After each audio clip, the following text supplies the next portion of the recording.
الله أكبر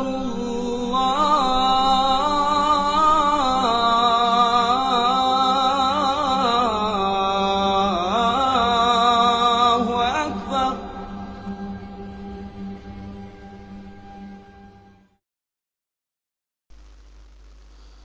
Assalamu alaikum wa rahmatullahi wa barakatuh. Bismillah ar-Rahman ar-Rahim. Alhamdulillah wa salatu wa salam ala Rasulullah sallallahu alayhi wa sallam. This is week 4, Privilege and Power in the Middle East, of the class IslamPolicy.com's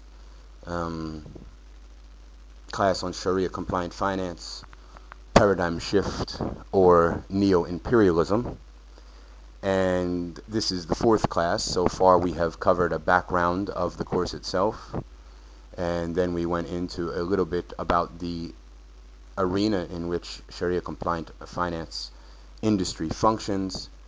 We talked then about the products that are comprising the industry, and last week we critiqued quite strictly and with very heavy criticism upon the primary product that represents about 80% of the Sharia compliant finance industry, talking about murabaha transactions and their very similarity to riba based products sold. So if you look at the first slide, it's from the first week, and it discusses the dynamic interaction in which we think that it is best to address phenomenon like the Sharia compliant finance industry. And we have up here around the industry itself influences that push and pull on the industry, and that in turn push and pull on each other. And this is called thinking dynamically. And when one is able to think dynamically as a policymaker or from a perspective of the social sciences, it is only then when one can accurately not only predict, but one can accurately make educated guesses about the actuality of not only the past and the present, but also the forces that drive reality in and of itself. And as is set forth and constantly referred to in this course on crafting Islamic policy, is a document that forms the background of what IslamPolicy.com does. And so what we do is we study phenomenon in reality, similar to a way that you could think of a shadow cast from the Allah, who is light upon light, as it is described in the Quran, the manifestation of getting to understand Allah Azza wa Jal's Nur, which is not, again, a physical manifestation, but it is known, the Creator, by the creation. And so when we study the creation and the principles that are included in the Quran, for example, specifically in this course, taking riba, gharar, and other principles out of the economic system, we not only discover the just system that is the Islamic Sharia, but we also can highlight and point to the fallacies and the problems of the present existing system. And so from a comprehensive evaluation, perhaps we'll be able to help contribute to an Islamic awakening that is significant, but unfortunately, in comparison to other powerful forces in the world at this time, cannot compete at an absolute level. However, things are on the rise. Well, the course for today's description, Power and Privilege in the Middle East, read. In this session, we will analyze the post-colonial structures of the Middle East and Muslim world generally, alongside the changing forces and constant resistance to change there is in the modern era. We will understand both the authoritarian regimes and networks of privilege and power, and the influence that situation has on wealth and its distribution in society. And so, that being said, it must be understood that I wrote the syllabus for the Sharia compliant finance course before the Arab uprisings ever occurred. And so today we're going to certainly address the issue as described in the syllabus, but we must talk about the components of financial control that exist in the modern Muslim world and the opportunities for altering those structures and those components, and also the highly improbable situation as we purvey the present situation that will be the case immediately. However, pointing to a problem ahead of time before the rest of the world realizes it is a problem as such is always a means of initiating an early awareness of such a problem. And so today we must remember that were we to have this course a couple months ago, then we would still be talking about networks of privilege and power in the Middle East that no one could foresee ending anytime soon. And with the recent uprisings, we do see a spirit and vigor of change in the modern contemporary Middle East, which is the heart of the Muslim world, but not the only part of the Muslim world, but still perhaps its most crucial component in weighing the actual state of Islam is to look at the Middle East and see how it is functioning. And the real phenomenon that we'll be studying is the reality of the national economies of majority Muslim populated countries and nations, the means and the mechanisms by which elite retain control and prevent Islam from rising, and in fact the structure, the workings, and some of the modalities of the Sharia compliant finance industry, which as a result of the institutional structures set up by regimes and regimes that were set up by colonialist masters, it's virtually impossible for a Sharia compliant finance industry to form, because it cannot challenge the norms and the institutionalized regulations and laws that are existent from primarily puppet regimes that have some autonomy, but even with autonomy and 50 years of cultivation and culture, have now become predominantly reliant upon institutional norms, policy norms, military norms, and basically do the bidding of the colonialist West without even having to be told anymore, because they've become vested interest bearers in the empire itself. So today it is important to recognize that this conversation, even though it's only taking place with a couple of people, could not be happening at a more important time. Phenomenon that are unfolding in front of our very eyes show a documented thing that we've been trying to state since the very beginning of these quote-unquote Arab uprisings, was that we could not term them revolutionary as such, because there has been so far no legitimate, other than fringe groups, legitimate party or legitimate organization or legitimate system that has been put forth that could challenge the status quo and replace it with something better. And so as the regimes have been replaced, the institutionalized systems of structure and oppression remain the norm, and until we are able to have sophisticated conversations about the functioning of the economy, how to dismantle the networks of power and privilege, and a new system of law and regulation that could provide for justice in the society, then no matter who is in power politically, the economic barriers will be impossible to overcome and will keep the region largely oppressed and in a state of poverty. And we'll see today that this does provide a great deal of satisfaction to those that would like to prevent any form of, number one, an alternative ideology from arising to challenge the capitalist West's version of globalization, and number two, old traditional colonialist masters that are largely dependent upon the process of extraction associated with imperialism. Now, that will not be the total topic of today's course, because we do have in week 6 or 7 an issue where we're going to bring up the idea of globalization and address international finance today as neo-imperialism and talk more about the processes by which it's associated.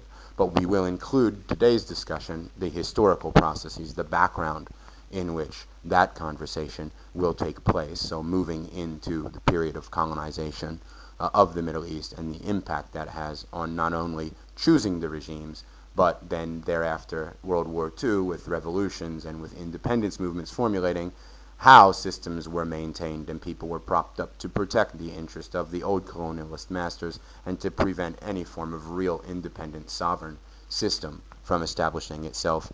At first, the primary concern was nationalism, but today, as we see a trend shift and a resurgence of Islam, it has returned to the position of the Islamic model, and that being the primary threat.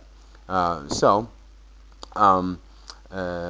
a further ado, we'll continue with the discussion. That as a brief background. Important to keep in mind this picture that we keep including in all of our conversations, the economics of petrodollar recycling. The cornerstone of setting a actual movement that could create region-wide development, that could unite the Muslim world, and that would send the proceeds accrued from the rich, vast, predominant wealth that this ummah sits on top of, would have to involve some form of alteration of the present petrodollar recycling scheme that exists within the natural resource, oil wealthy countries. And not limited only to Saudi Arabia, but Dubai, Qatar, who is receiving incredibly enhanced support from the United States in an essential partnership, and looks like it's going to be a policy shift, is also guilty with regard to the gas industry, and even the new regime in Iraq has largely accepted the mandation by the Bush administration that because they've sacrificed so much on behalf of the Iraq people, the majority of international business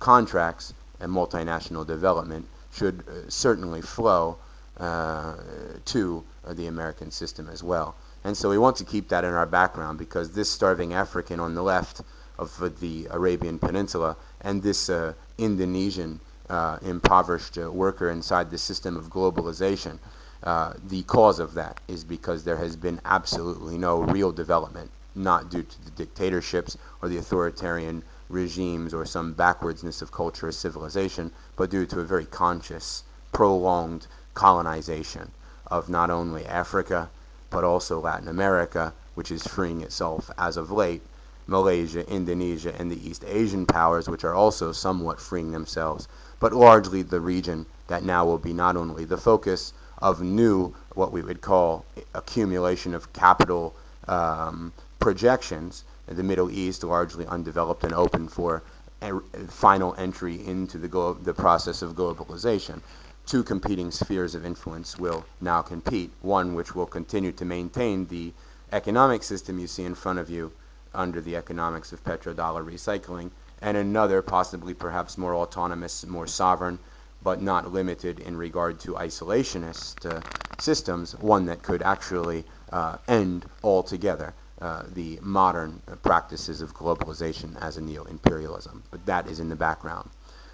We look at this chart before we go forward and actually start an initiation of our conversation, and we can see that despite the government's behavior and dismantling of the Islamic system of government, the overwhelming predominant populations of the Muslim world support a large role for the Islam or the Shariah in the role of politics. If you look at the chart, you'll see that in Egypt, 95% consider it good that Islam play a large role in the society, and only 80% consider it bad that Islam play a small role.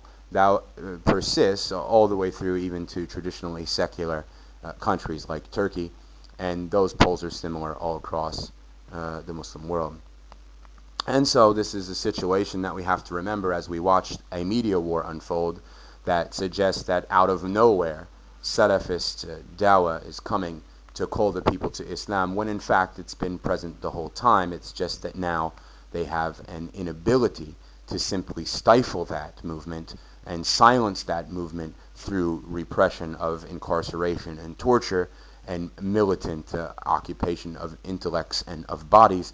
Now it's virtually impossible to silence that altogether, and so they're starting to realize that the underbelly of Islamic society is still, no matter what they think, predominantly Islamic, and not the type of Islam that they're ready to deal with, the dancing bears, Sufi carrying the shirt of the Prophet Muhammad wrapped around a pole and pretending that it is apolitical, the system of Islam, and that if you dance long enough into the cold, dark night, that maybe perhaps the world will be a place of peace, love, and happiness, akin to a neoliberal love fest of the 1960s variety. And so moving on, we'll talk about the consequences of the petrodollar flow, and here's some of the numbers that lurk in the background of tonight's discussion. You can see the U.S. payments for Saudi oil from 1974 to 1978, and then another stat of current dollars in billions for Saudi Arabia's military expenditures from 1985 to 1990, and the flow of Saudi funds to the United States. So in 1974, when the America still had its own oil, they were largely running an account of an account surplus with the Saudi system, who was sending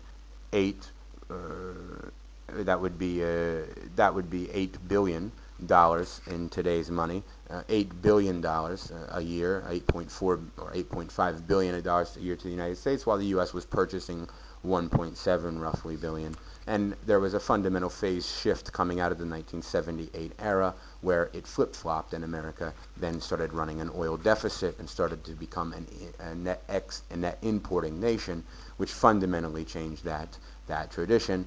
And in order to make up and guarantee that the system still worked, rather than Saudis just floating more money to America than America floated to them in a year, the surpluses now that started to pile up in the central banks of the Saudi regime were now spent on military expenditures for weaponry that could never be used against Israel, but would only ever be used to oppress the internal regime. And some of that weaponry is what you see deployed on the streets as Saudis rally for a changed society. So we start with some principles, and then we'll get into our actual discussion.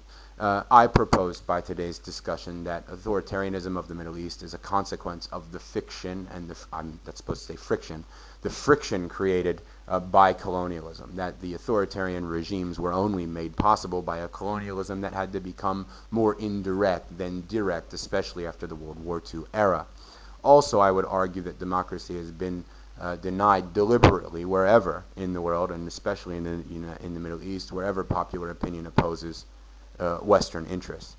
And also another point, that despite rising Muslim middle class, or a rising Muslim middle class, which was part of an audio that participants were supposed to listen to, those that are actually fulfilling the roles of the course, which apparently is maybe 3 people, that despite the rising Muslim middle class, there is still a strong opposition to foreign intervention. So all polls show that despite the fact that wealthy, educated people in the Muslim world want the same things that neoliberalism has to offer generally, they also strongly are opposed to any form of foreign intervention, propping up of dictatorships, occupation of military, and etc., and etc.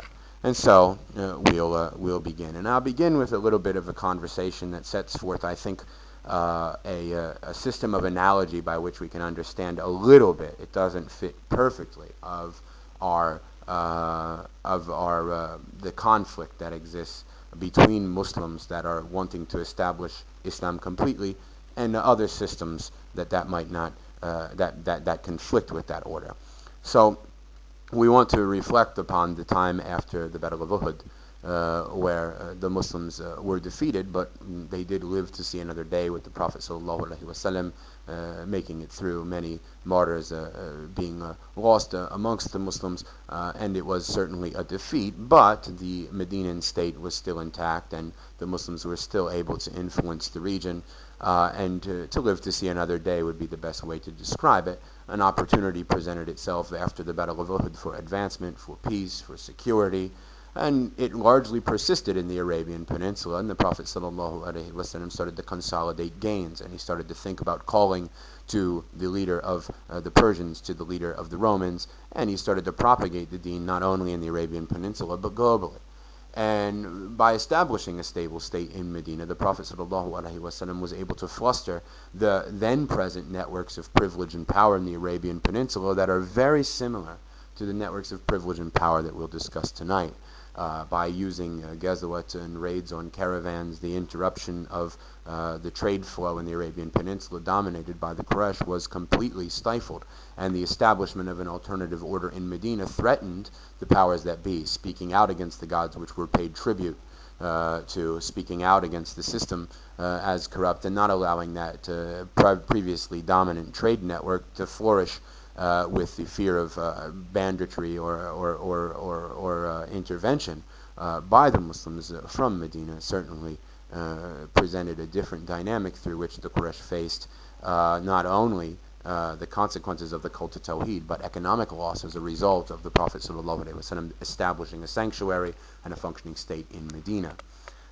Thereafter came the invasion of the Confederates, which was spurred by a reaction to these interferences and this reality that the Prophet ﷺ had actually established a sanctuary and had some stability by which he could establish alternative system.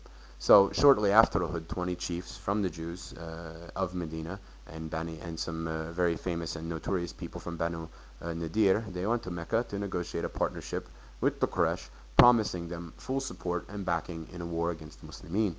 They then set out to the tribal regions around the Quraysh and Mecca and they tried to recruit allies from the tribes around Medina, and then finally gathered approximately 10,000 forces around the city of Medina.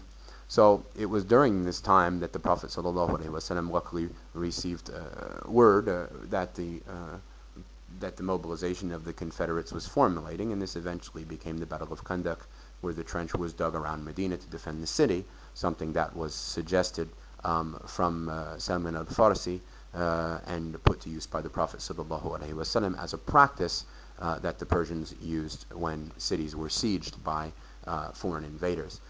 It was also then that the Prophet ﷺ prophesied when they hit a rock that they could not crack outside the Battle of Khandaq.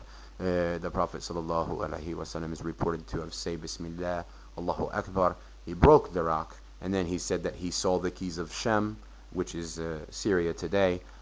He said, the keys of the Shem are mine.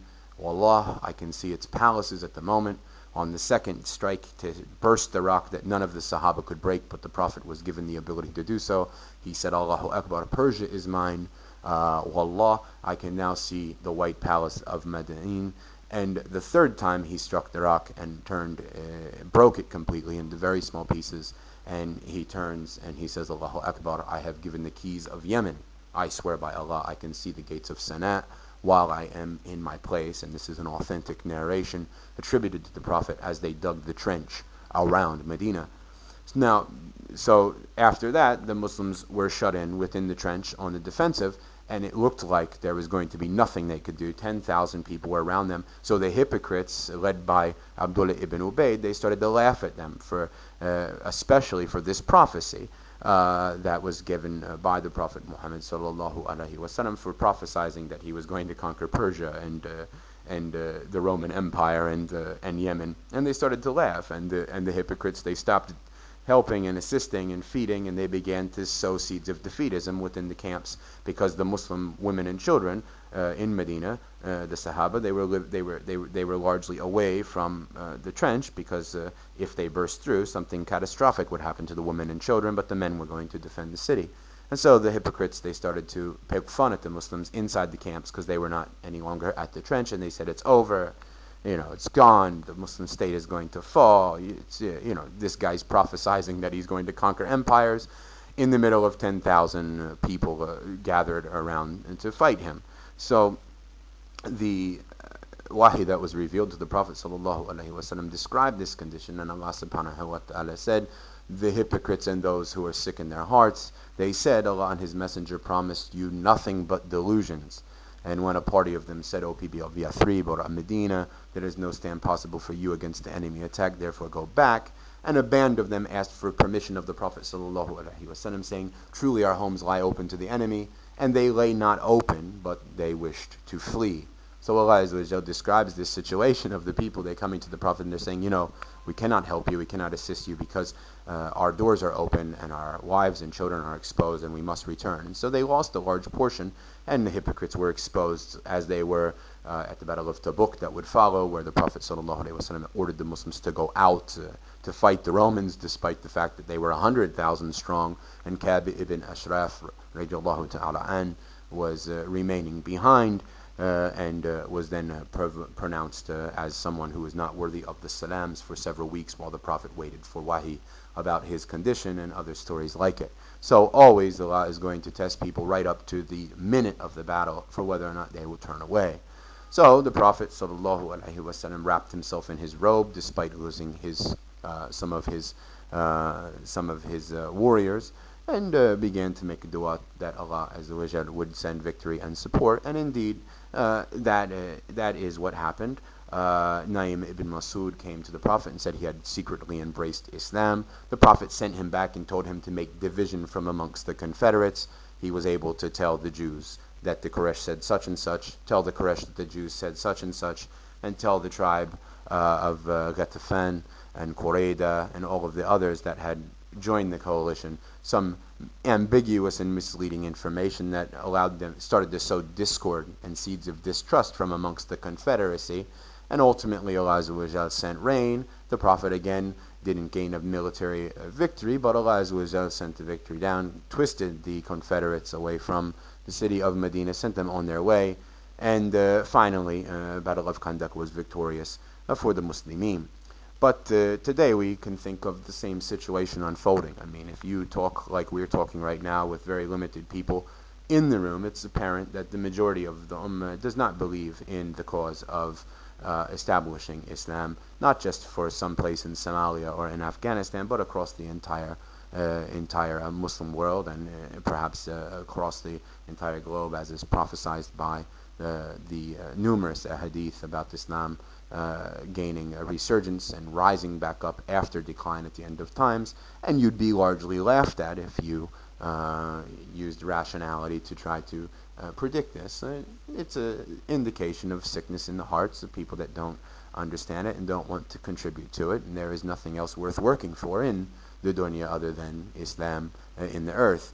But we see that the Jews still exist, as the Jews did in Medina that betrayed the Prophet, who had a peace treaty with them and who went to the Quraysh to sign an allegiance. The Jews exist now in Israel. They have their own state in the heart of the Muslim world, and they make allies of the Arab regimes that protect the state and act on their behalf, despite the portrayal as though they're enemies, just like back in the day in the run-up to the Battle of Khandaq. And also we see that the reality of our situation is that the majority of people are upon bid'ah and upon innovation, and are therefore largely following some version of Islam that does not recognize the environmental aspects of establishing the religion and only recognizes the traditional aspects, much like the hypocrites of the Ummah that dealt with the Prophet as well. And today there is no Medina, and we're not in an exact situation, so I said the analogy doesn't fit perfectly. We don't have any stability. There's some efforts in Afghanistan, in Iraq, in Somalia, in Chechnya, and different corners of the globe where the Taif al-Mansura is waging successfully to fend off the oppressor and a victorious jihad, but there's been no real ability to establish a stable version of state which could resemble the Medinan entity. But we are getting closer and closer, seemingly, as each day that goes by, and sincere Muslims do exist today all over the world, and the Muslim situation is perhaps the worst it has been in a long time, with the region much like the Quraysh were in respecting the monotheistic traditions of Ismail. So remember, the Quraysh, they believed in Allah as well, but it was the innovations, it was their committing shirk in other manners and associating partners with Allah. It wasn't that they disbelieved in Allah that made them paganistic, that made them kuffar. And that is something that is largely gone by undiscussed, but is in fact true. The majority of Muslims are upon some form of bid'ah, some form of shirk, and that's just our reality, especially in a country like Pakistan or in Egypt or in other lands where there is absolutely no understanding of the religion that was brought by Muhammad, just like there was no understanding amongst the Quraysh of the religion that was taught to them by Ismail alayhi salam.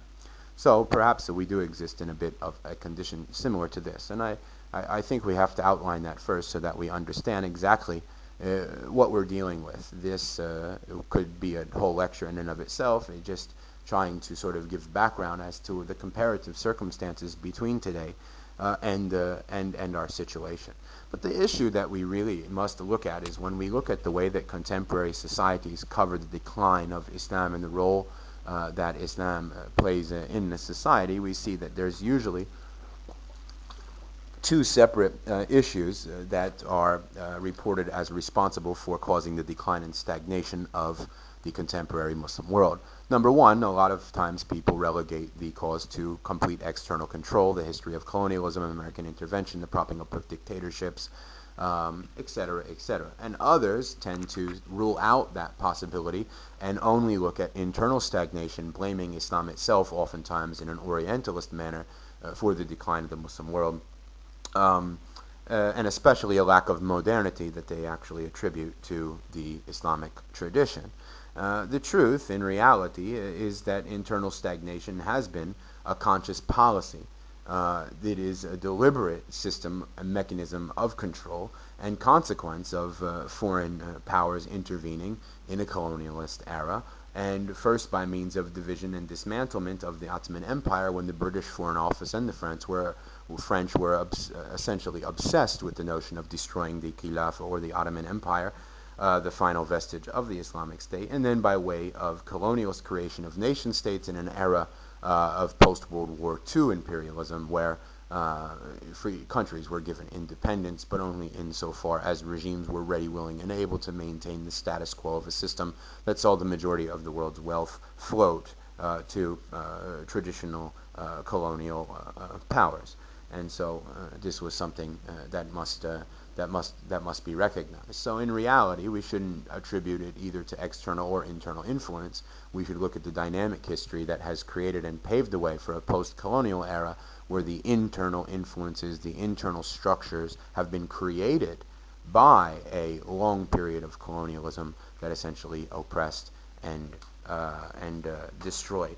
So we'll take a little bit of a look at that history, because unfortunately something we do have to talk about is that the large portion of Muslims in this ummah attribute the decline, or begin the decline of the Islamic State to a situation that occurs at the end of World War I, 1924, after the final vestiges of Khilafah, or the Islamic State, fell. So most people start the disintegration of Khilafah in 1924, and by doing so, they completely fail to recognize the progression of colonialist control of the Middle East, and they do something that's even more dangerous, and that continues to persist today. Today, if you look at the mobilizations in the Muslim world and people that are hearkening on the return of the Khilafah is inevitable, it's on the horizon, the Muslims are coming back to their deen, and soon the Khilafah will be established.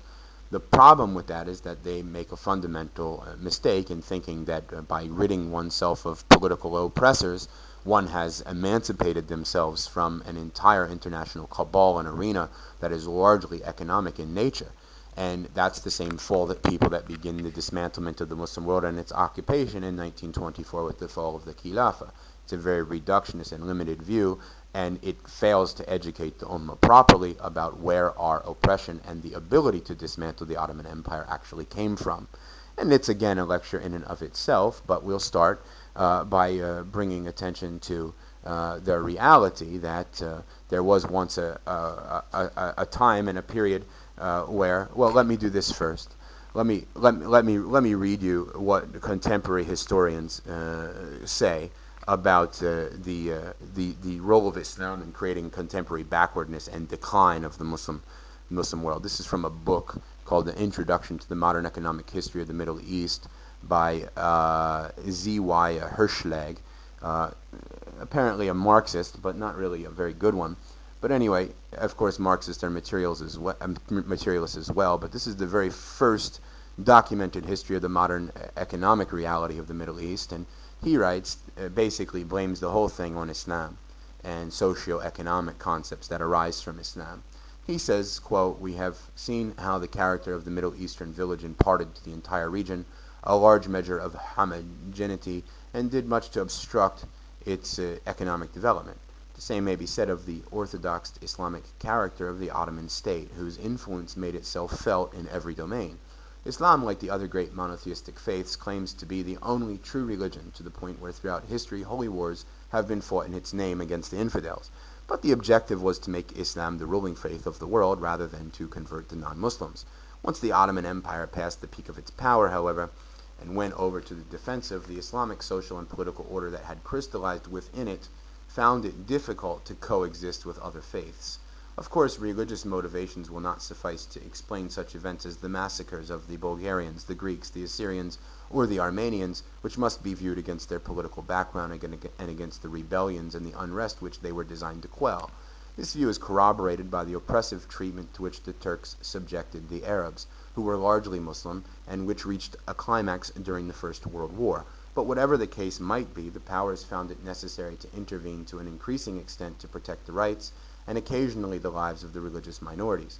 For the Muslim, Islam is an all-inclusive philosophy of life that supplies the answer to every problem by reference to its Quranic principles or to its body of interpretive tradition.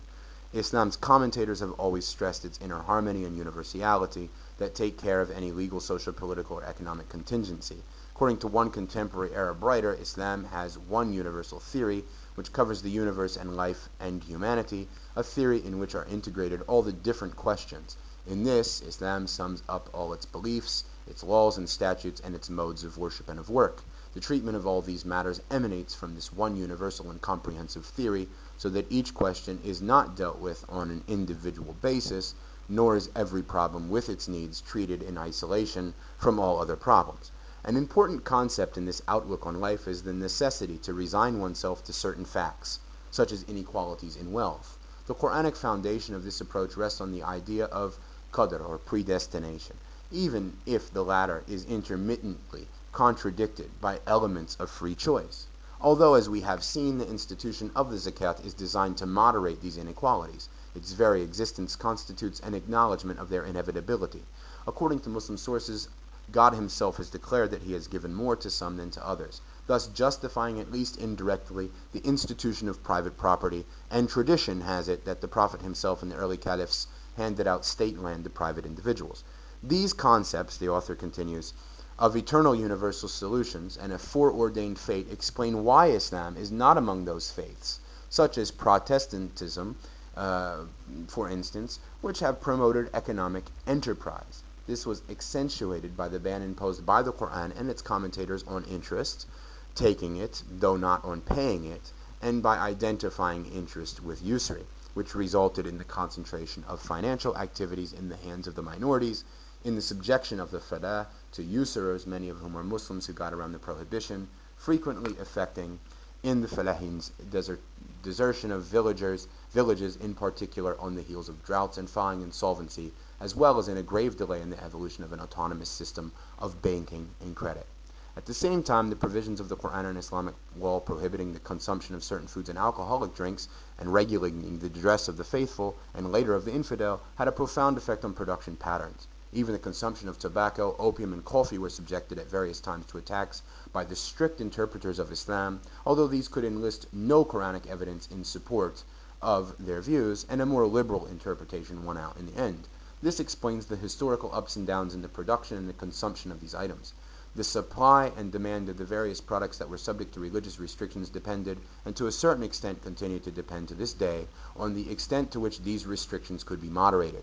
All in all, the character of the dominant religion in the Middle East played an important part in distilling any economic advance in that region, to the point even where commerce, the glory of the Arabs, which Muhammad himself had praised so highly, and which had constituted the lifeblood of the Islamic Empire in the days of its greatest flowering, was largely concentrated in the latter days of the Ottoman Empire in the hands of non-Muslim minorities. End of quote. The reason that I read so much of that was to document the fact that this is typically the traditional line of academic discourse, and the majority of academic discourse has been done in the West. There's very little indigenous work on the development of financial economic history in the Middle East by people that actually live there, speak the language, and know how things are in actuality. And so basically the entire criticism proceeds from this very famous book to blame the decline on the ulama who were not ready, willing, and able to accept reform. And I start by saying that to say that it's absolutely bunk. It's not real. The reality, if you attribute the decline of the Ottoman Empire to its adherence to Islam, which prohibits opium and tobacco, which I guess the author believes would be an economic stimulus package to societies, or to their traditional adherence to mandating dress, and to their belief in predestiny, that a person that's born poor has no way out of poverty, is complete nonsense. Not attributable to any Islamic regime, not in the late Ottoman era, and especially not at the height and pinnacle of the Islamic system. And in fact, this book was confronted in a book review by the famous Roger Owen, probably the most famous historical Orientalist, and he said exactly that not only did the ulama not resist all of the components of the Tanzimat reforms, opening up the society, opening up the economy, getting things a little bit more horizontal rather than vertical, but it's largely fraudulent, much of the report, which attributes the decline altogether to Islam. And in actuality, the real point that the author Hirschleg should have looked at, and contemporary academics never mention, and is not in any of the literature, which is a big problem when you go to confirm what someone like Yunus Abdullah Muhammad says. You cannot exactly just go read a book and say, oh yeah, the Western academics concur that he's right. It's actually just a flaw that none of the academic community largely has picked up on. The fact is that in a process that occurred over 150 years, the obsession of France and Britain in dismantling the Islamic system and in colonizing the economies of the Islamic system set up a system of control that, had I the ability to play a very good, interesting video that I had for you today, I would. Unfortunately, I can't do so because the WizIQ doesn't let me play Google videos. But there's a very good video you should check out. It's by the writer of a book called Kingmakers of the Modern Middle East, and there's a very good video where he attributes the modern Middle East not to the fall of the Khilafah in 1924, as Muslims tend to do, and certainly not to the dominating regimes that oppress and are backwards, and certainly not to the religion. But he starts his history of decline with Lord Cromer, who is a figure that most people in history have no idea about. And Lord Cromer was actually, previous to his role in the Muslim world, he was known as Evelyn Baring, a master or a lord of the Baring banking institution in the British city of London model. And Evelyn Baring eventually became Lord Cromer when he became the financial head of the Egyptian control over Egypt. But what must be understood with regard to his system is that he set up the very first mechanisms of indirect control. Lord Cromer was responsible for cultivating what we call now indirect colonialism, where the purse strings of the Egyptian economy were controlled by the foreign powers through large manipulation of the bond markets, forcing debt down the Egyptian khedives. But the khedives acted as though they were independent, and that's why academic historians that trust the presentation of and rhetoric of politicians of that era, they judge people at face value and believe that the Khedive of Egypt was acting independently, when in fact real scrutiny of the policies that are associated with the era prove that that's not the case, that they were essentially forced into patterns of borrowing that eventually bankrupted them deliberately as a process of conscious imperialism that is probably perhaps best defined by a woman that we will now talk about in her analysis by the name of Rosa Luxemburg in a book called Accumulation of Capital. Probably the most accurate portrayal of the process of colonialism in the Middle East occurs in chapters 27 through 31 of Rosa Luxemburg's book called Accumulation of Capital. Rosa Luxemburg is an interesting individual because she identifies the role of transnational institutions in forcing debt and the commodity economy and a process of uprooting all of tradition in creating the colonialist indirect colony, and saying that capitalist countries actually by their very nature must find markets in non-capitalist systems in order to sustain the capitalist model. She also is reported in the book, she says that usurious foreign loans are the means by which empires retain control, and that war is not a consequence of conflict in the political arena, but a consequence of a nation that tries to break away from imperialist control, another accurate assessment. And she includes in chapters 27 through 31 of her book a process which unfolded especially in Egypt and the Ottoman state that really marks the actual initiation of colonialism in the Middle East and the disintegration of the role of Islam in politics and in economics. And she has some very interesting quotes. Those should read it. It's part of the course pack. Email me if you want the course pack. But it's part of the readings for week 8 when we will revisit it. But she starts with some very interesting quotes in chapter 27. She says, when she discusses the nature of the British in India and the French in Algeria, she says that none of the Mahometan, of course that's what they call the Muslims, the Mahometan conquerors had ultimately violated the internal social life of the peasant masses when she refers to the expansion of Islam. She says that the difference and distinction between capitalist colonialist nations is that when they go into a place, they do not preserve the intact social structures of that environment, which is, she recognizes, as a socialist, as a non-Muslim, that Islamic history does not have this consequence, that in the Islamic system there is no uprooting of the internal social life of the peasant masses. And she goes on to describe that the British, when they went into India, they deliberately upturned everything because they wanted to reorder and restructure possession of the land. They wanted to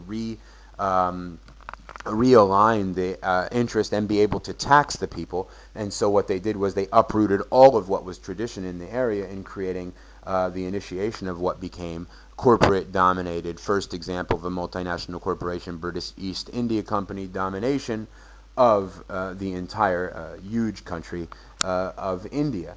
And by saying this, Rosa Luxemburg continues to talk about the relationships of the French in Algeria and how they did the same thing. And she gives examples, and she talks about Islam and how there was no uprooting of the social system. When we talk about the French and their invasion of Algeria, some point should certainly be brought to the foreshadow of contemporary discussion as they outlaw the hijab and talk about the oppression of women underneath this barbaric system. It's a known fact that in Algeria, the rights that Islam gave to women to own private property were existent when the French invaded. And because the French societies knew no concept of woman with right to own property, what became of such phenomenon was that the French used it as a justification to pull all of the private land that was owned by women in Algeria and to take it into possession. So it's certainly a fundamentally different notion when we look at their actual history and actual practices for those that have some form of record of liberating women, if you understand what I'm saying. And Rosa Luxemburg, in her chapter on this phenomenon, describes the process that the French used in destroying Arab family associations, in saying that in the system of Algeria, because Islam doesn't have private property and all of property belongs to the ruler, then it was permissible for them to confiscate it because they conquered the ruler. She describes how they set up cantonments, or what would be similar to what we see existing in the West Bank and Gaza today in Israel, and Israel itself, where settlers would come from France and just completely occupy lands that were traditionally belonging to Algerians. And then the French suggested that Arabs desired a private land, and so they did away with the family system. So then they completely reversed course, and in 1873, after several decades of confiscating all the land, they returned it, because what she says is that what happens in the process of imperialism is that they have to introduce what she calls the commodity economy. They have to create wage labor. They have to break down all of what is traditionally means of control. For example, in the Muslim world existed a very strong guild system that was akin to musharaka agreements that we want to go forward with in the future, where people that work in factories are a component and partial owners of the factories. In the Muslim world, it was quite unique in that they had imams, they had religious classes in between working.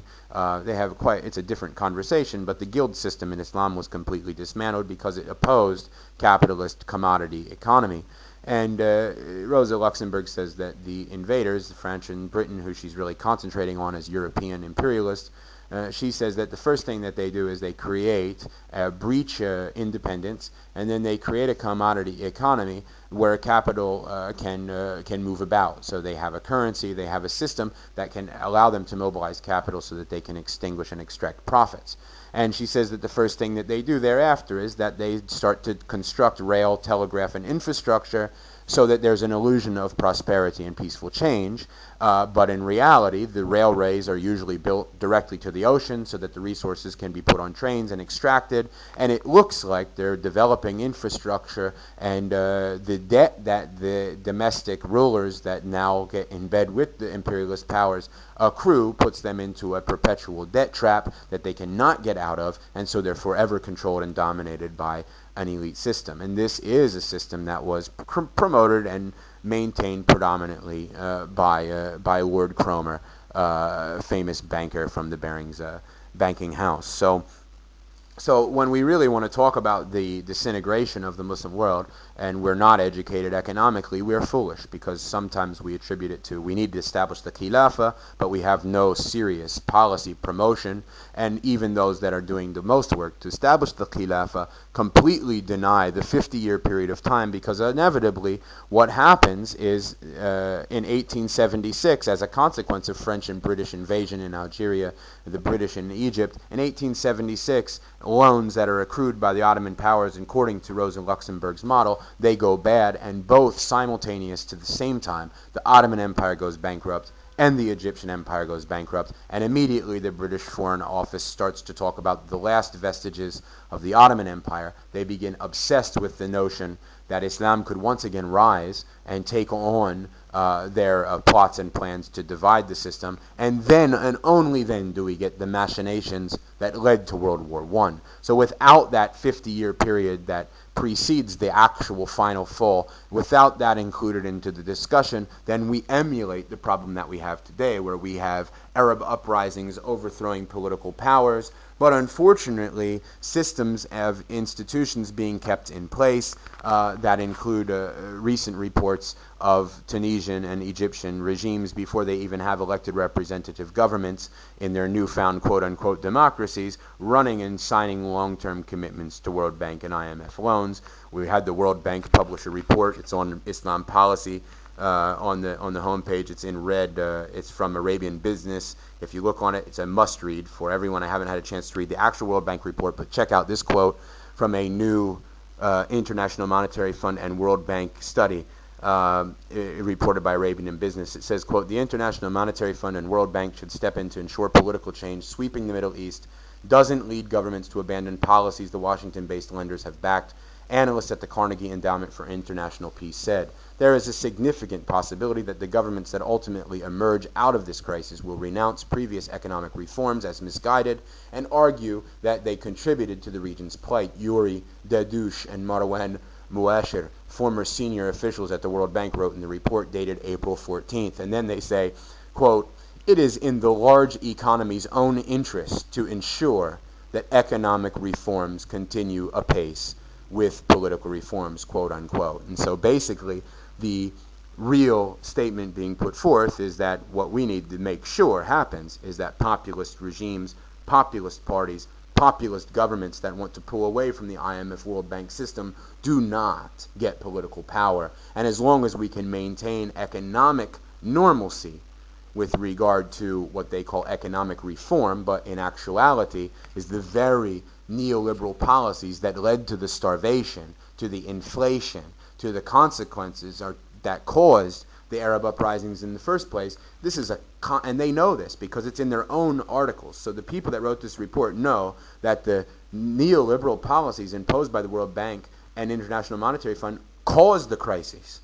And now they have the audacity to write in public opinion and in a public forum, knowing the Ummah is asleep, that it's in the large economy's own interest, not the interest of the people that just overthrow authoritarian dictatorships, that it's in the large economy's own interest to ensure that economic reforms continue apace with political reforms. And so for those that can fathom what this entails and the implications of such a stated circumstance, what we see is that unless this ummah is able to identify the economic drivers of imperialism today and of control over power and privilege in the Middle East and the embedded regimes and the elite that exist there, then there will be no change no matter who you elect into office, because unless you elect people or put forth people that have consciousness and knowledge about the subject, and so far that's not the case. So with Rosa Luxemburg in the background, I say, and implore all to read more. I'm not going to get into more of her argument. It is very beautiful. I was going to show you one video by this person that talks about the role of Lord Cromer, but I'm going to put on a video that I want to show you just so that you can see some of the processes that are associated in the background as we talk about external. Can you see the YouTube video on the screen? That the event is really a humbug.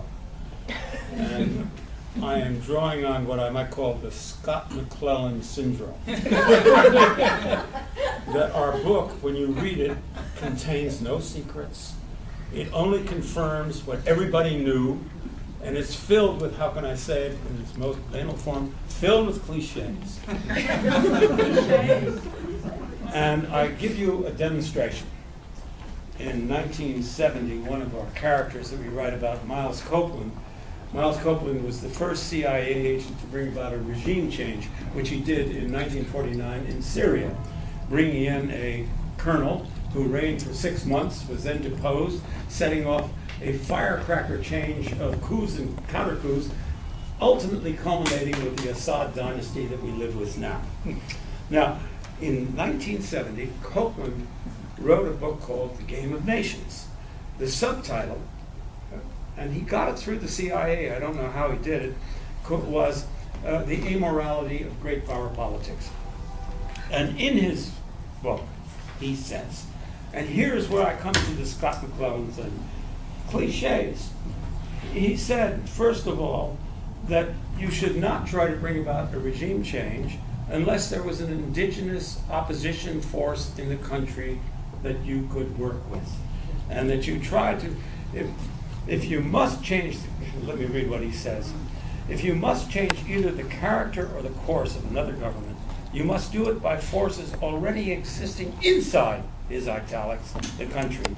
If no such active or dormant forces exist, you must try another approach or simply adjust to an imperfect world. He then goes on to say that we shouldn't expect gratitude from the peoples that we help.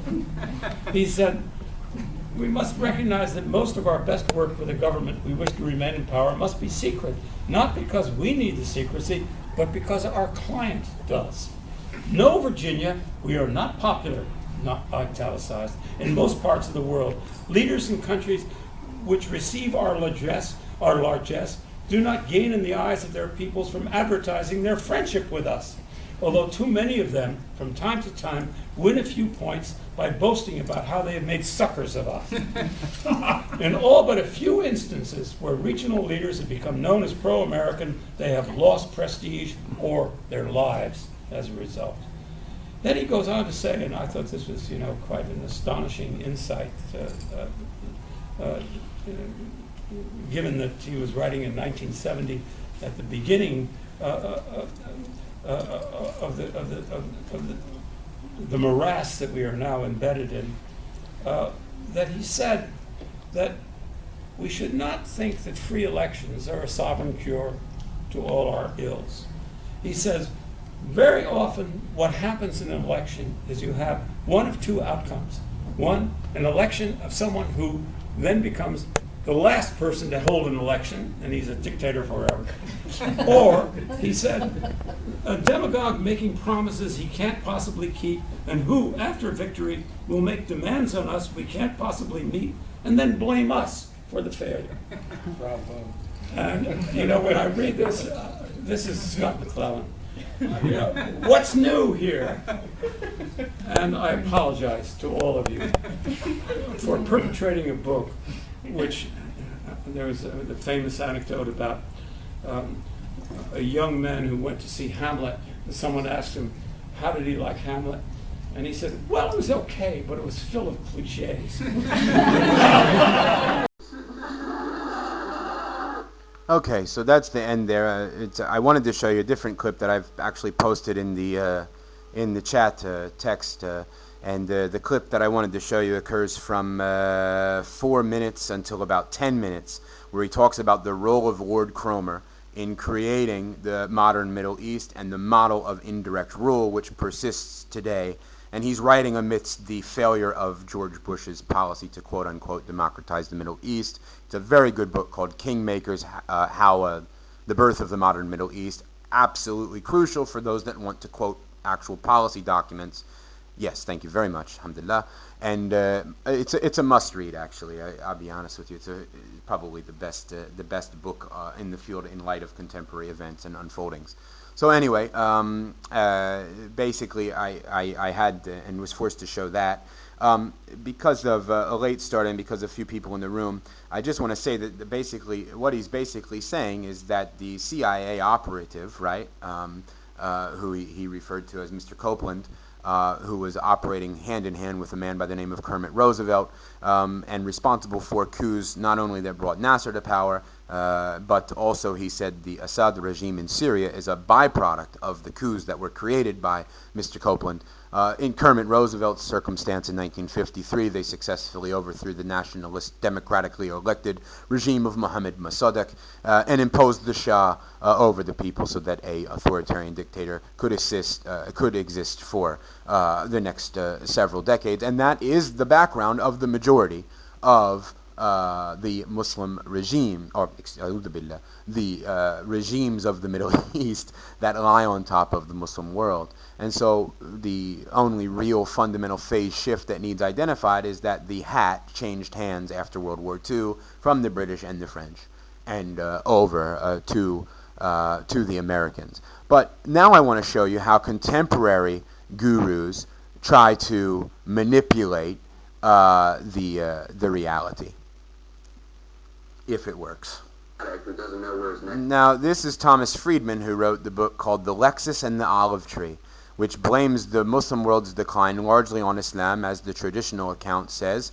And he's going to go forward. And the price today briefly hitting $100 a barrel on news out of Libya. As Tom Friedman in the New York Times might put it, we're all as jumpy as an addict who doesn't know where his next fix will be coming from. We spoke earlier, Tom Friedman and I, about addiction, oil, and how the Libyan revolution may end. Tom, just looking at Libya first, I mean, knowing what you do about Gaddafi, do you think he's going to be able to hold on to power? Oh, that's really hard to predict, Anderson. But one thing we do know about these kinds of regimes, and his in particular, there are a whole group of cronies, a whole group of military officers that are deeply invested in this regime, have deeply benefited from it, and they will fight to preserve it. And probably some of them fight to the death. Others, obviously, you know, have not benefited or don't want to be a part of it anymore and have joined the other side. But there is a hard core there that really has been the beneficiary of his rule, and I don't think they will go quietly into this good night. It also seems, as long as they're willing to use helicopter gunships against their own people, that this thing could drag on for a while, unless someone in that inner circle decides to make a change and kill Gaddafi or somehow get him out. Yeah, I mean, you just really can't predict. I think these kind of regimes, when they break, they tend to break from the top, from the inner core. And certainly, you know, that's always a possibility here. I guess it would be certainly the speediest and one would hope the most peaceful, but it's impossible to predict. Yeah. The whole thing's so opaque. You write about what we're watching in many of these countries as should be a giant wake-up call for all of us. How so? Well, you know, I think, as I wrote today, we're like a person who's built their home at the foot of a volcano. And the volcano is now spewing lava and rumbling as if the top is going to blow. And in this case, the volcano we've built our home next to is our total dependence on oil to drive our economy, our addiction to oil, as it was first called by President Bush. And if we continue to maintain this addiction, we will be actually hostage-ing our economy to what is going to be, not just this week, Anderson, not just next month, but I think for years, the most unstable region of the world. You don't think this is just kind of a flare-up that these regimes will change and then it'll be smooth sailing? Oh, no. You know, all of these regimes have huge pent-up issues that actually are the reasons that drove this spate of revolts to begin with. And, you know, this is basically a part of the world that's been living outside of history for the last 50 years, insulated first by the Cold War and all the aid these dictators and regimes got from the United States or the Soviet Union, and then by oil. And as a result, inside, they are deeply ossified countries, lacking in real institutions, any what we call civil society. And so you crack these regimes, and a lot of instability is going to flow out. It's going to be a long time before they find their footing. It's incredible when you look at all the money that Gaddafi has made from oil, and yet has spent very, very little on his people. I mean, there's only 6 million people or something in Libya, and yet their education system is a joke. Yeah, I mean, even Egypt, you know, you have somewhere around 30% illiteracy in Egypt, which we consider a modern country, the leader of the Arab world. So these were all kleptocratic regimes. I think, you know, 30 years from now, Anderson, historians will look back and say, how do we put up with this group of kleptocrats for so long as we did? They have completely impoverished their people, as I wrote about in the Arab Human Development Report, which came out in 2002. It said it as starkly as could be. This region is plagued by a deficit of freedom, a deficit of education, and a deficit of women's empowerment. So they have so much catching up to do. Your heart aches for what's going to have to happen here, but it's not going to be a smooth ride from the revolution. And yet this notion that we seem to kind of rely on and maybe helped us sleep at night, this notion that, well, at least these regimes are stable, I mean, now we see what a lie that was. I mean, these were never stable. It wasn't real stability. It was oppression and you know, torturing of their own people, but it wasn't real stability. You know, Anderson, it was actually worse than repression, in my view.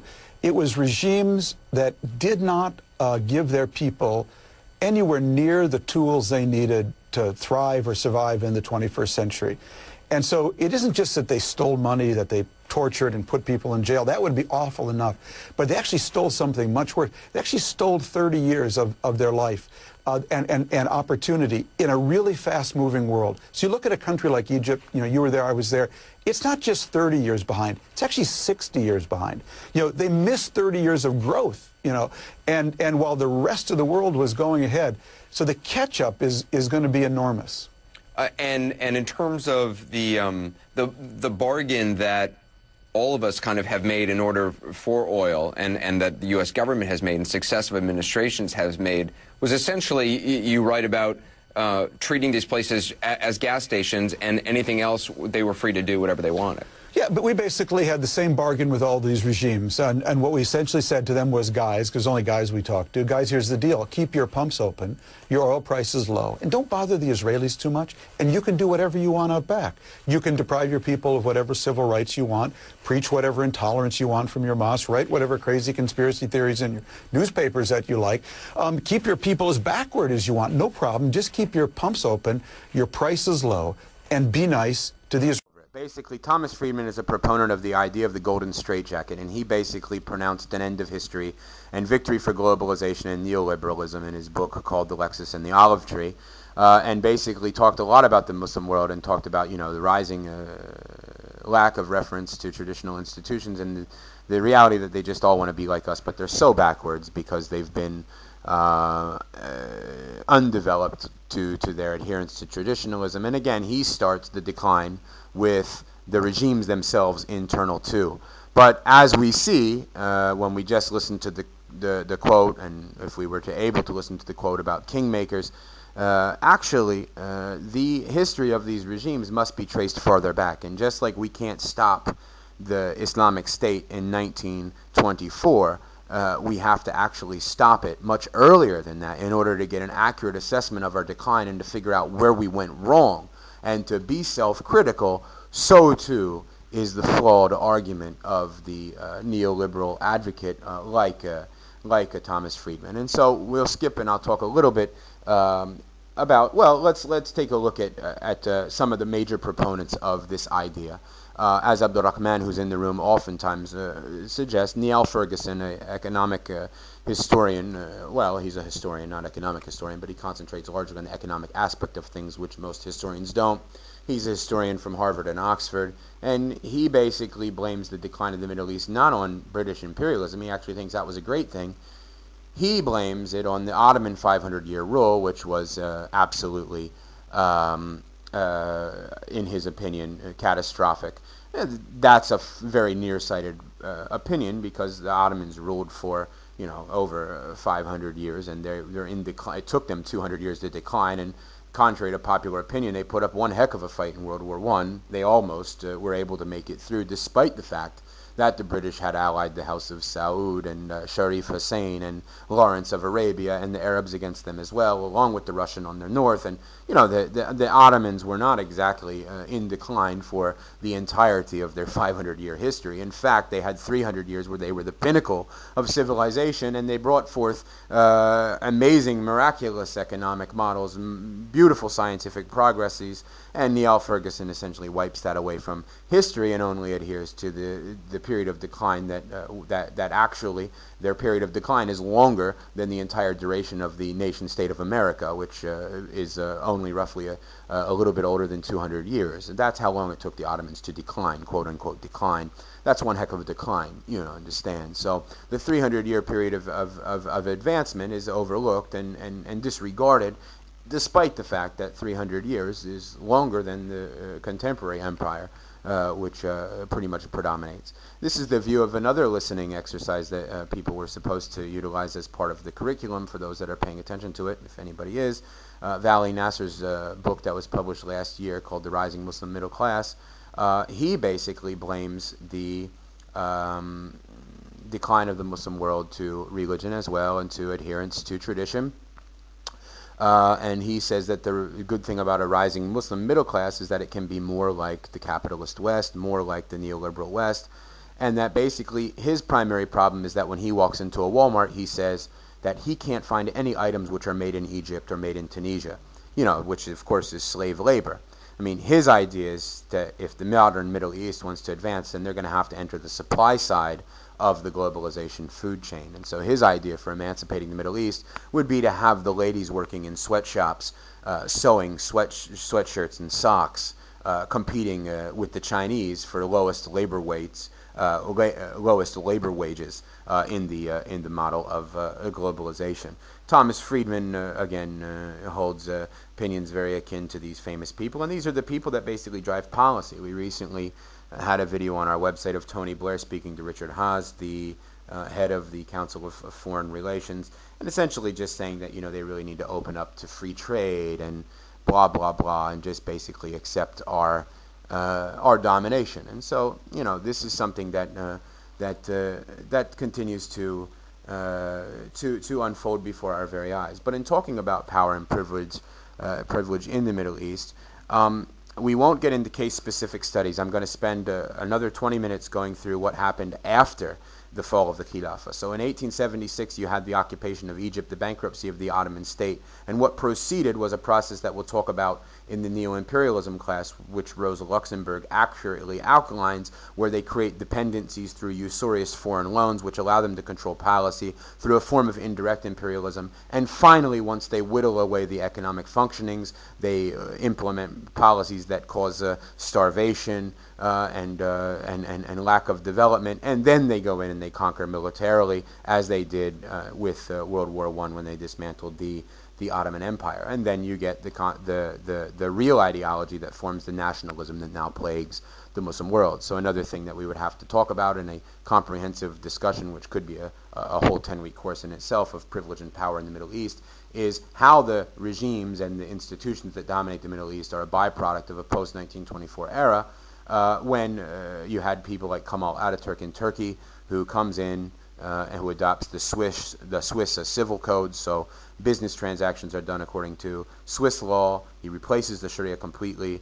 He outlaws the wearing of the fez in favor of the wearing of the hat. He abandons the hijab, but he didn't abandon it outright, because there was still a large amount of support for Islamic tradition.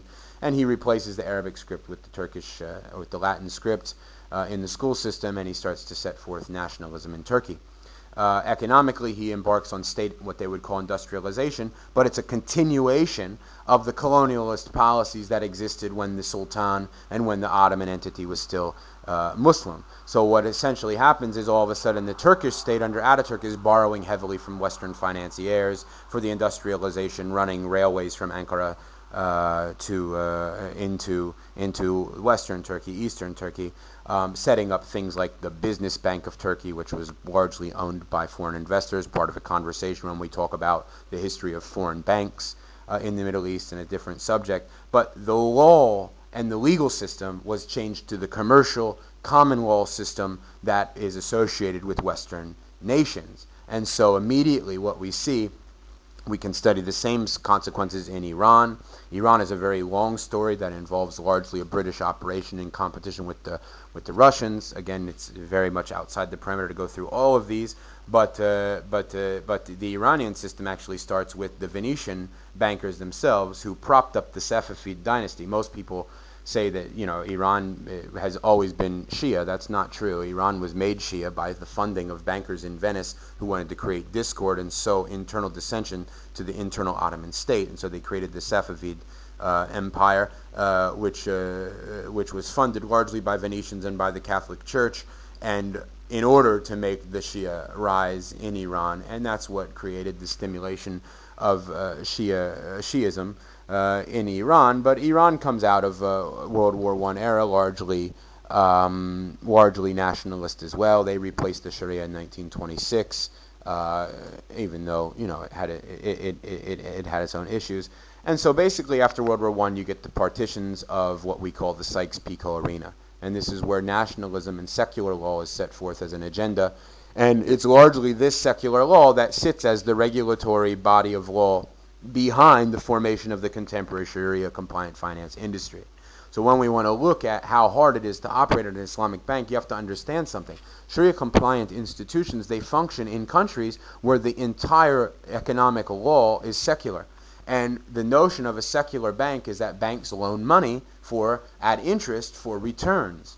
And that's been the traditional norm for the past 100 years, since the bankruptcy of Ottomans and Egypt in 1876. And then even before that, in 1836, the Ottomans changed the commercial law so that there would be no taxes or tariffs on foreign business, and so that banks could do business freely. The non-Muslims, remember, I won't get into that, but the woman that we read earlier said that, you know, large amounts of economic power were controlled by non-Muslims. The reason that was because they owed them money, and rather than collect in the interest, they said, no problem, we forgive your debt, you just have to let us do business banking in your societies. And the Ottomans said, oh yeah, you'll erase the debt, come on in. And they let the banks come, and they let the businesses come, and you couldn't charge them tariffs or taxes, so immediately they became a dumping grounds for the industrialized British nation, which was manufacturing most of the goods of that era that were then being able to be commoditized and forced at a commodity economy, so that the peasants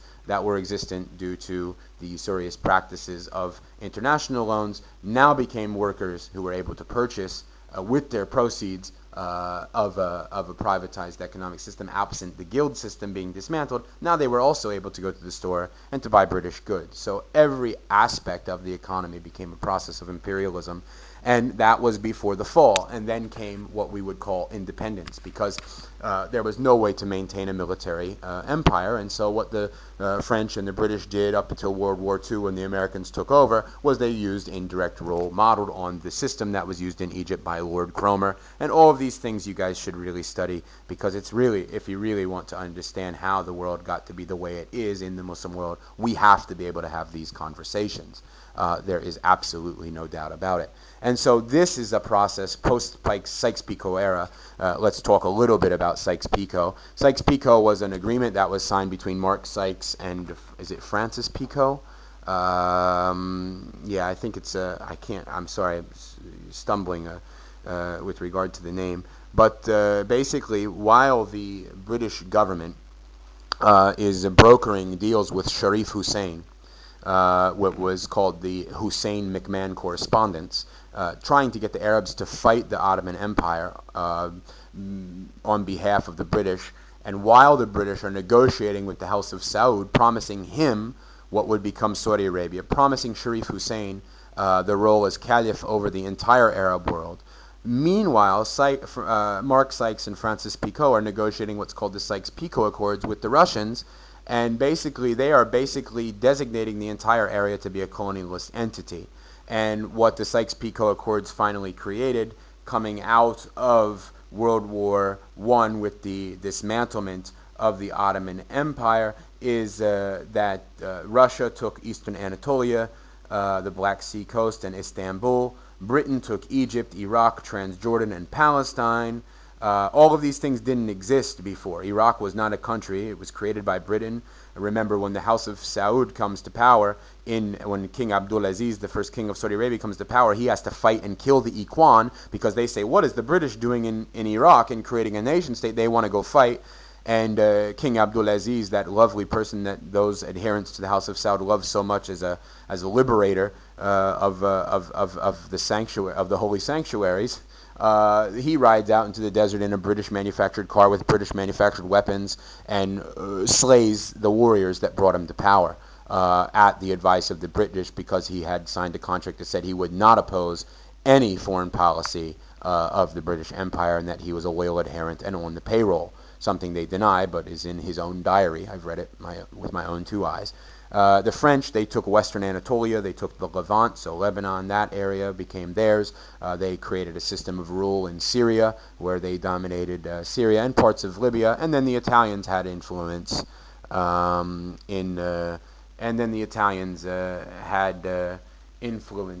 in Libya as well, and created probably a worse form of concentration camp environment than did exist during Nazi Germany, something that we should be talking about as the Jews seek continuous reparations and cry as though they're the only people that have ever been persecuted. We should look at what the Italians did to the Libyans and wonder why Berlusconi is still so friendly with the Gaddafi regime despite what's going on. So that takes us to the external cause, right?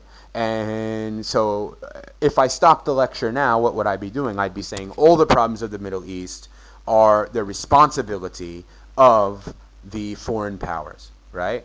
But I'm not. What I'm saying is that the indirect form of colonialism, whether ultimately intentionally or perhaps by accident created, was a system of rule and elite that were largely nationalist, largely obedient to secular norm, that are now the cancerous ruling dictatorships and elite families that dominate the economics and the economies of the Middle East and of the Muslim world more broadly. You could really correlate, as the brother Abdurrahman wisely did in a conversation I had with him many weeks ago. The brother Abdurrahman says to me, I'm very afraid that these revolutions in Egypt, something to the effect, I don't know if this is exactly, it's been a long time, he says to me something to the effect that I don't know if these revolutions will ever be successful, because he was looking at the Indonesian revolution, which was started in much the same manner due to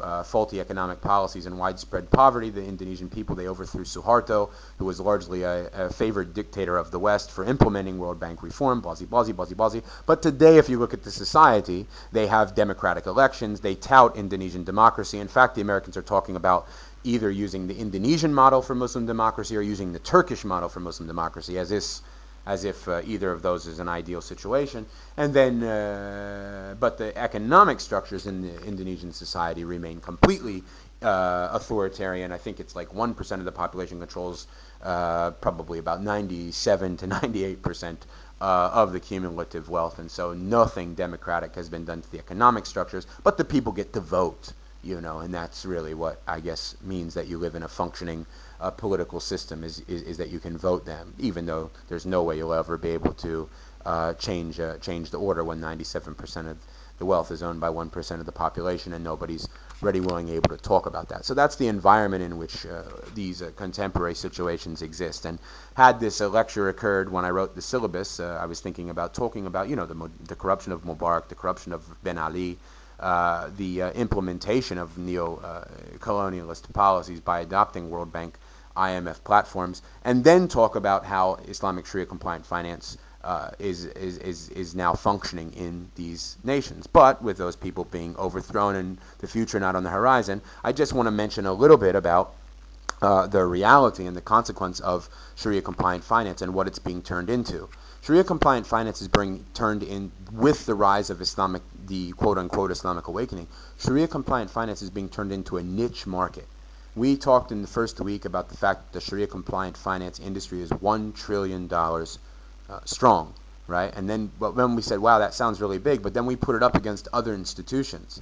And when we weighted, it was nothing in comparison to the global economy, in comparison to global financialization of the world market, Blasey, we weighed it in different ways, and we found that it's really nothing. It's not a significant number. And so now, like in countries like Morocco and Algeria and Kenya and almost every nation that has a Muslim population, they're now touting the introduction of Sharia-compliant finance as though an alternative market for Muslims now exists. And as we said, with the utilization of murabaha, what they're creating is products that are actually more expensive for Muslims, and it's like a premium that they have to pay. It's still akin to a riba-based loan, but they know that a practicing Muslim will never go to a bank and take out an interest-bearing loan that's called riba. So they change it, they call it a service charge, they manipulate, absolutely, la riba, exactly. Perfect example, Abu Saif.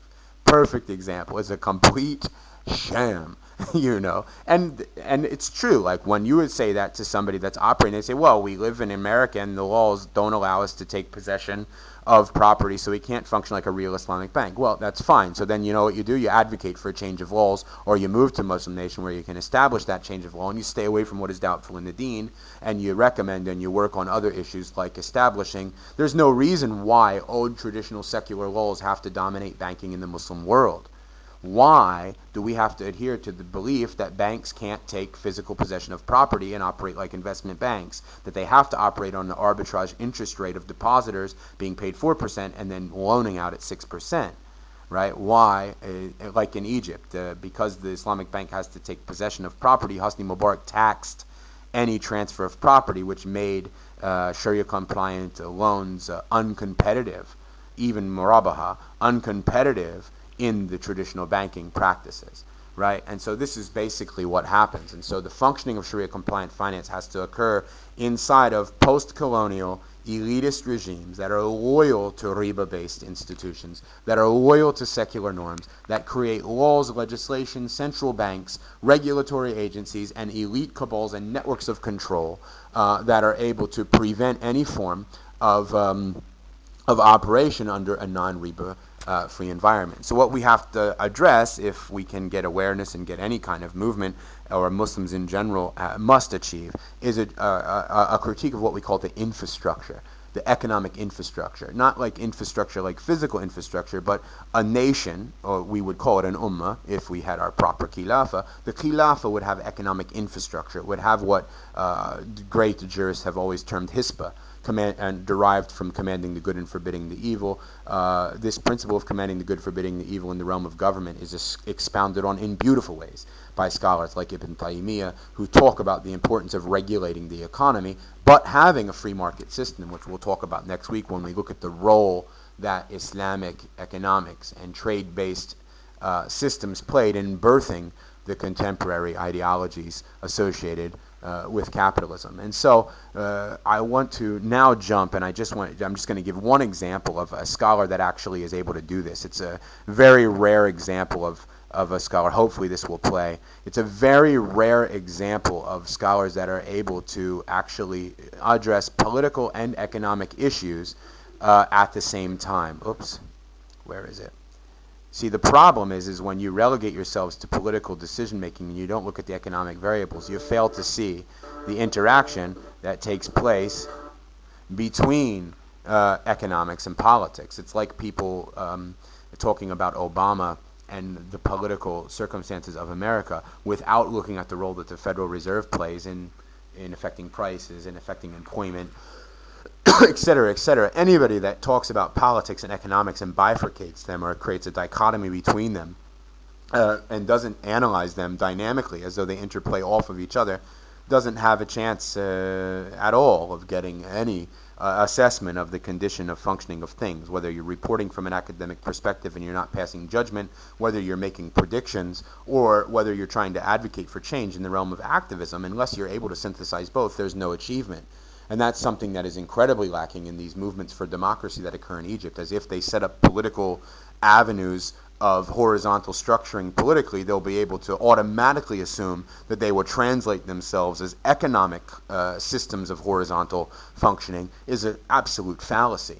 Without addressing the relationship between the regime and the relationship between the horizontal functionings of the economic order, then there is no change. And that's something that hopefully people will wake up and be able to recognize. We keep saying it, but there's 6. Perhaps one of you is the finance minister of the new Egyptian state. Let's hope for the best. So you understand. But these are very important conversations to put out into the public arena because they haven't been held before. And let's take a look at this scholar. His name is what is his name? I'm having a bad time tonight. I have a very bad headache. Trabulsi. He's a very famous scholar in Lebanon. He's a historian. But watch how he is able to identify in this interview the relationship between banking institutions and the Lebanese environment, and know that these similar relationships persist throughout the Arab world. Welcome back to the Real News Network. I'm Paul Jay, and we're coming from Beirut. Now joining us is Professor Fawaz Trabulsi. Thanks for joining us, Professor. Thank you. So let me just let people know you're a political activist, you're a prolific writer. Your most recent book is A History of Modern Lebanon. So when I drive around Beirut, it's new to me, I haven't been here before, and I was a little astounded at not just the modernity of it, but the appearance of the wealth of it. Driving down these enormous billboards selling the most expensive designer clothing and the most highest priced cars. And then you get into downtown Beirut and you see the bank tower after bank tower. And the image we have of Lebanon is Hezbollah at war with Israel. So this is a very complex country. Give us some idea what's going on here. Well, it's both actually, but there's in between a lot in between. We are a country of many rich people, but we are a very poor country in the sense that we are highly indebted. We are $50 billion in debt. I can't say we're a poor country in the sense that you'd say about a poor country, but we're a country with very strong social contrasts. And just to put that debt into context, you mentioned to me before, this is almost the same size as the debt of Egypt, which is obviously a far bigger country. Definitely. So it is a big burden on the lives of the Lebanese. I mean, each Lebanese is indebted up to what, $10,000. Indebted to who? We're indebted mainly to our own banks, which is also very peculiar because after the end of the Civil War, 1990, there was this choice of reconstructing the country by attracting big money through government bonds. And I think Lebanon put the highest percentage of government bonds rates and interest. We shot up to 42 to 47%. Paying 42% interest. Yes. Which is astounding. Of course, that was on the assumption that Middle Eastern peace is coming and then the rewards will be enormous. It was based on a very bad calculation, and there was no Middle East peace coming. And so we did build a huge Beirut city center, catering of 1 million square meters of office space. A lot of it is still not occupied, and it did cost a tremendous amount of money. So to understand the transaction, you have privately owned Lebanese banks on behalf of the government selling these bonds at 49%. Yep. The money is then owed, then this is foreign money, or it's Lebanese money that's loaned to the banks? No, it's it's everything. But now I should say that now it's 17.5, the interest rate on government bonds. Given at a time when rates in the U.S. are practically zero. Yep. And at that time, in the 90s, you had an inflow of international capital, Arab capital, attracted by the huge profits that you can imagine. But a few years, when the rates came down, most of those sold their government bonds. So now we have actually 40% is foreign debt and 60 is mainly our local banks. Now when we say Lebanese banks, we mean it's not always necessary to mean that the Lebanese own the majority of those banks. Usually you have oil money invested in it. And by oil money, you mean Arab oil money? Arab oil money. And for a time, American banks had a strong hold on Lebanese banks, especially before the war. But you still have a good chunk of non-Arab shares in our banks. Is that a significant amount of the money Saudi money? Yeah, definitely. Saudi, Khaliji, Kuwait, Bahrain, the whole lot. Now, many of the people or families that own these banks are also running the Lebanese government. Is that correct? In a sense, yes, and that's the paradoxical situation in Lebanon. Now, you tell me people see Lebanon as Hezbollah, but I mean, the overall impression is that Lebanon is a country of sects and ethnicities, and politics is seen as being the politics of ethnicity. So a lot of economic power is very much camouflaged, whereas we are run by a party of bank owners, importers, and of course contractors. Those three effectively run both the state, the economy, and are the greater influence, let's say, over the political bosses, who are not necessarily the same people, but who are very much related to the banks. In terms of the Harari family, there you have a direct connection, do you not, between a family that owns banks and many other things, and also has direct that's not the only link. I mean, the owner of the biggest bank is also a minister. You have 3 billionaires representing the city of Tripoli, who are MPs. Well, one thing is obvious, and that is the rich people, but more precisely, the capitalist rich people, not the landed property, are now a high percentage of people in power directly. Before, it was political bosses who catered for economic power. Now those who hold economic power, especially after 1990, after the war, and with the advent of the late Prime Minister Hariri, they are more directly represented in the organs of power. And in the cabinet and so on. Definitely. So you have this elite running the banks, and many of them own big hotels, because tourism is a big deal here as well. What is that relationship of that elite to Hezbollah? Well, to jump to Hezbollah, you have to introduce the long conflict between Lebanon, the Lebanese people, and the State of Israel, which started in '68 with the beginning of the operations of the PLO organizations, but perhaps the watershed was the Israeli invasion of 1982. The generation of the fighters of Hezbollah were the children who witnessed, if you want, the 1982 occupation. And that 1982 occupation, which lasted till the year 2000, spurred two kinds, actually, of resistance.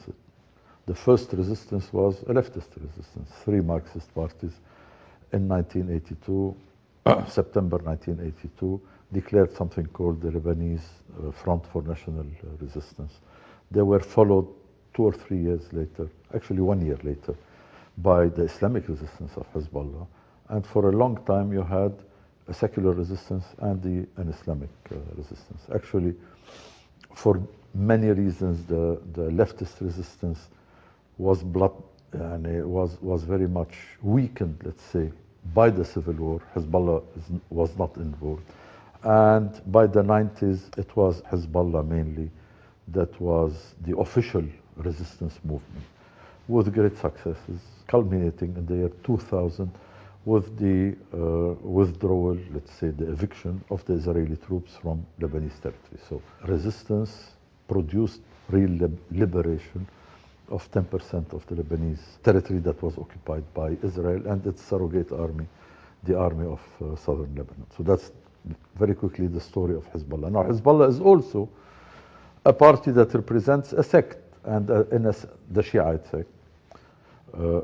Let's say it's the strongest party representing the Shiite sect, exclusively membership of it. And after liberation, Hezbollah is part, if you want, of the political setup of the country. where the political system is based on the representation, the political representation of sects. And so Hezbollah is part of the share of the Shiites in the parliament, in the cabinet, and of course is the only Lebanese party which is officially armed.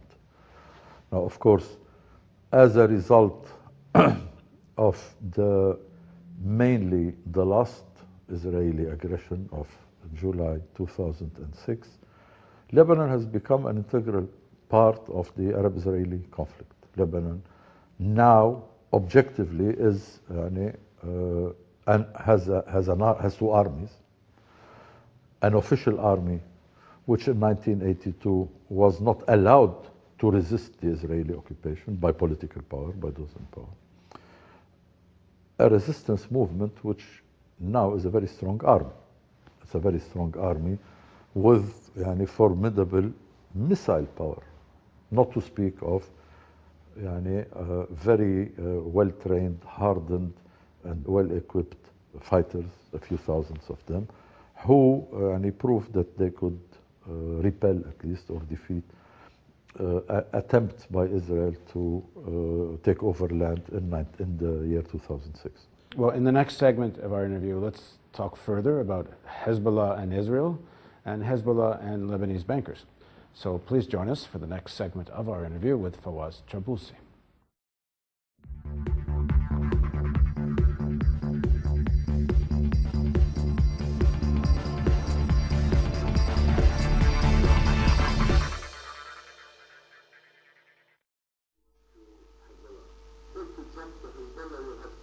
Okay, we'll stop there, but I think you get the picture. For those of you that couldn't hear because of an echo, can you hear me?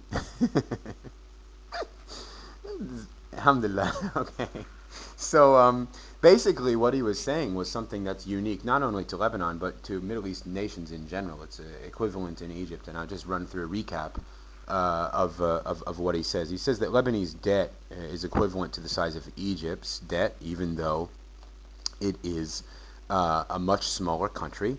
But then the interviewer asks him, well, who's that debt to? And then he says, it's our own banks.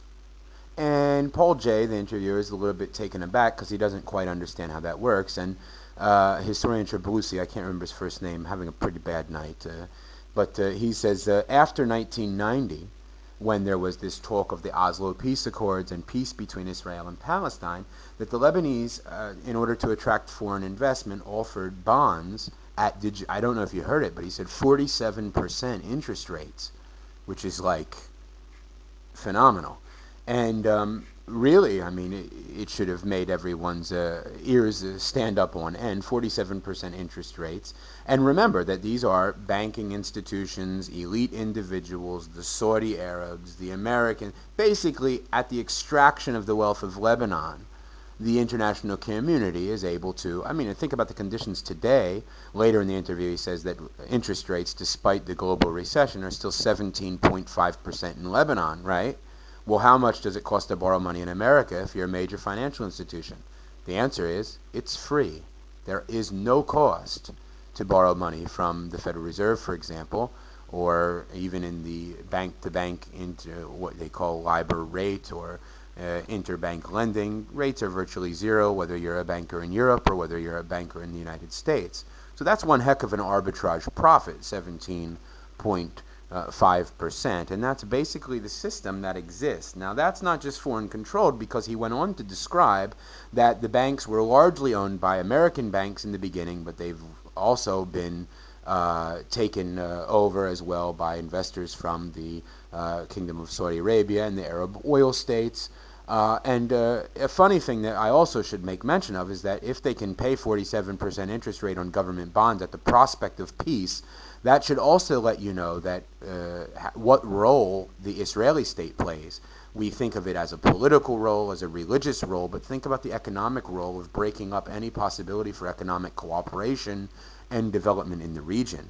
And if the Lebanese government could pay 48% on government debt issued, and I'm sure that this will be played back in the circles of the Jews that listen in on these type of conversations, but it's just the truth. Imagine if the Israeli state was eradicated, the type of profit levels that one would expect simply at the prospect of peace in the 1990s. 47% interest was offered by the Lebanese.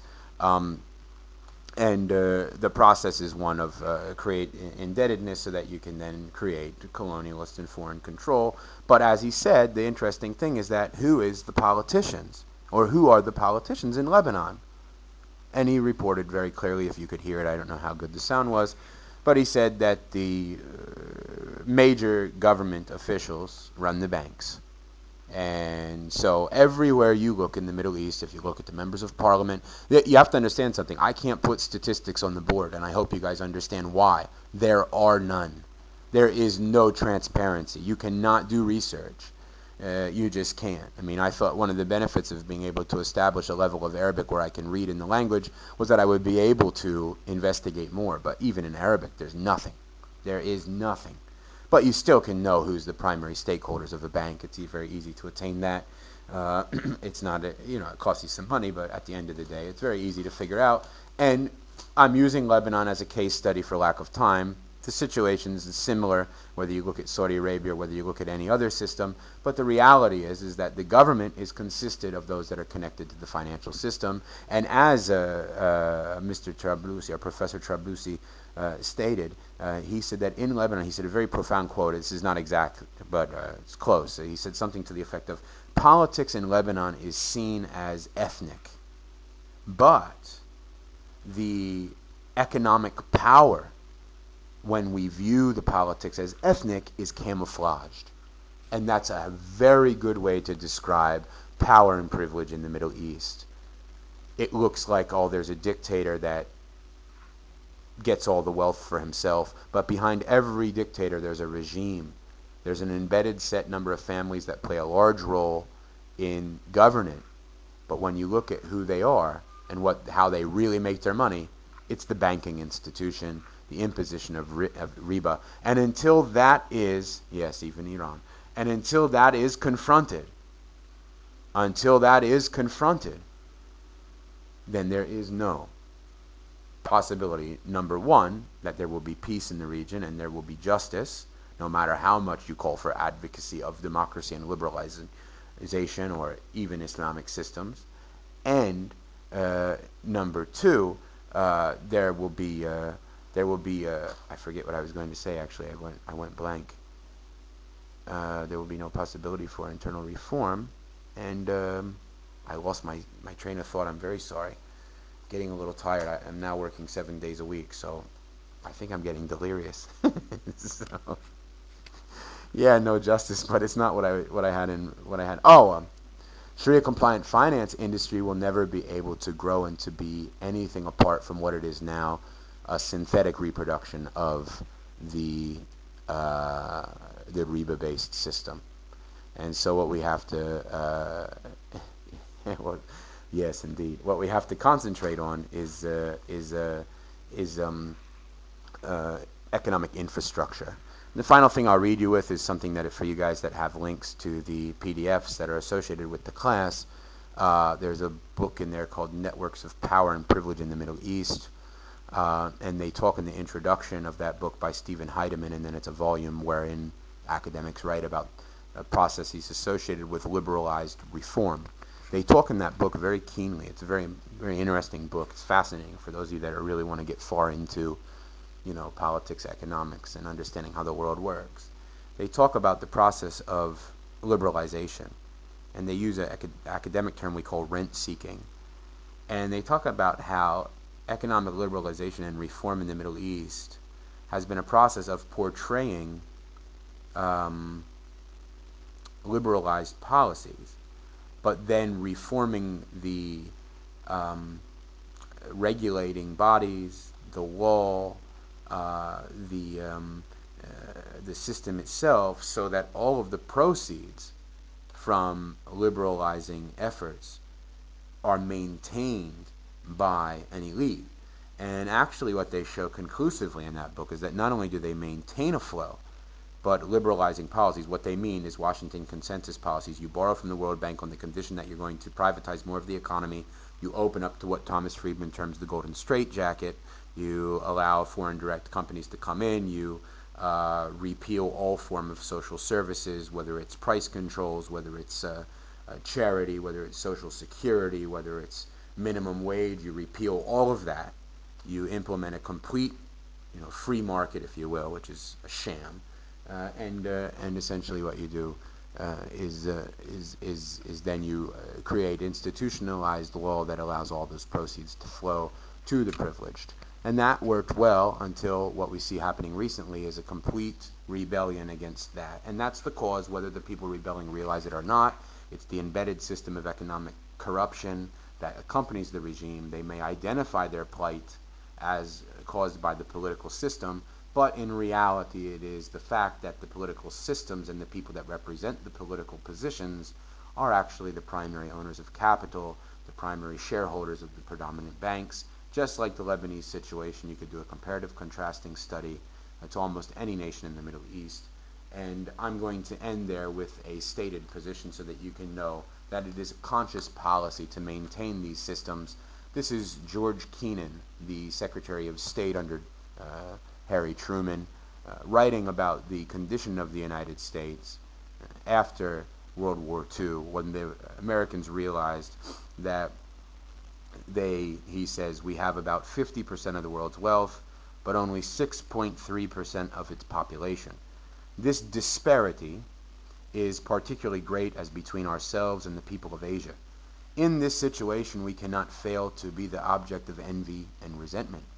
Our real task in the coming period is to devise a pattern of relationships which will permit us to maintain this position of disparity without positive detriment to our national security.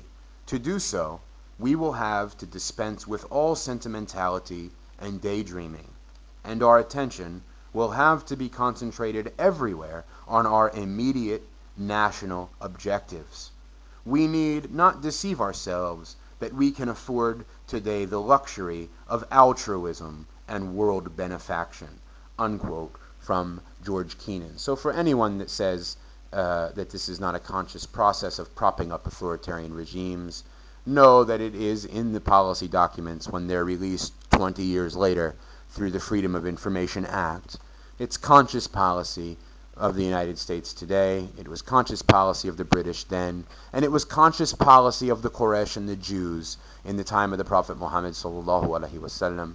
And until the Ummah wakes up and understands that we must develop an international economic infrastructure, financial infrastructure compatible with the system promoted by riba-free system of Islam, then we will not be able to liberate the people, even if we are able to establish political and economic control over a small section of what was once Darussalam. With that, I conclude. You're welcome to answer questions. Just give me 30 seconds to get a drink, and I'll do Q&A for about 10 minutes if there's anything. I apologize for not being so organized. I had very little time to prepare and just sort of came off the cuff with tonight's discussion. I hope it was beneficial and understandable and didn't hop, skip, and jump around too much. It's a dense topic, impossible to cover in an hour and a half, 2 hours, but it should have at least thrown around some terminology for further research. If anybody wants the links to the PDFs that some of this presentation was based off of, you can still email us for the course pack that accompanies the Sharia Compliant Finance course. I thank you all for listening. May Allah subhanahu wa ta'ala send down a peace unto each and every single one of you for sacrificing your time. May He reward us for sitting in a circle where His name was mentioned, and may He protect those that are making the ultimate sacrifice away from their families for the sake of establishing Islam in the earth and defending the territories, the lands, and the nations that are invaded and occupied in this day and age. Ameen. You're free to type your questions now. I'm just going to go stretch a little bit, take a sip of water, and I really don't have much energy left, so maybe 15 minutes, but feel free to ask questions, inshallah. I know it was a very abstract conversation, جزاكم الله خير for listening. Assalamu alaikum wa rahmatullahi wa barakatuh.